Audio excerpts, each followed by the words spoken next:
Hi, நான் உங்கள் சித்ரா பேசுகிறேன். எப்போ பார்த்தாலும் புலம்பிக்கிட்டே இருக்கிறத முதல்ல விட்டுடுங்க. சரிங்களா?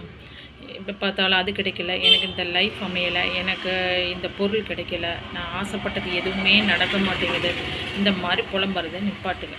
ஏன் அப்படின்னா, நமக்கு இந்த கலியுகத்தில் நமக்கு இந்த பிறவி கிடைச்சிருக்கிறதே ஒரு பெரிய ஒரு பொக்கிஷம். நம்ம டெய்லி உயிரோடு எந்திக்கிறது ஒரு பெரிய பொக்கிஷம். ஸோ இந்த மாதிரி நிறைய விஷயங்கள் நம்ம சொல்லிட்டு போகலாம். இதுக்கெல்லாம் நம்ம கடவுளுக்கு நன்றியே சொல்கிறது கிடையாது. எது நம்மக்கிட்ட இல்லையோ அதை மட்டும் தேடி தேடி போய் நம்ம அதை கரெக்டாக கேட்ச் பண்ணி அதை பிடிச்சி தொங்கிட்டு நம்ம கஷ்டப்பட்டுட்டு அழுதுட்ருக்கோம். ஸோ இதுதான் நம்ம பண்ணுற பெரிய தப்பு. நமக்கு கடவுள் என்னெல்லாம் முழுமையாக கொடுத்துருக்காங்களோ அதுக்கெல்லாம் நன்றி சொல்லுங்கள். அப்புறம் இன்னொரு விஷயம் என்னென்னா, நம்ம இந்த கலியுகத்தில் யாரெல்லாம் நம்ம மீட் பண்ணணும், யார் கூட வாழணும், யார் கூட நட்பு வச்சுக்கணும், யார் கூட பாசமாக இருக்கணும், எந்த உறவுகள் நமக்கு சொந்த பந்தங்களாக அமைவாங்க, இது எல்லாமே நம்ம போன ஜென்மத்தில் நம்ம கர்ம வினைப்படி நம்ம தான் டிசைட் பண்ணிட்டு வந்திருக்கோம்.